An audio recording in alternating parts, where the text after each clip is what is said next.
مالک آدم خان وایم سره عام ټول دښمنان ته خبر ورکه مشران ته په لوټ ججرې ګرځو در روان یو دښمنانو خبر شئ ګاونډیانو خبر شئ ګاونډیانو که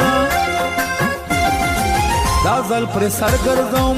وي دا خبر دښمنان زه مجاهد یار باشم په دا ټول کلي کې خان زه ګندګیر مصابه ورنه سرونه وایم که مې په لاسو راغلل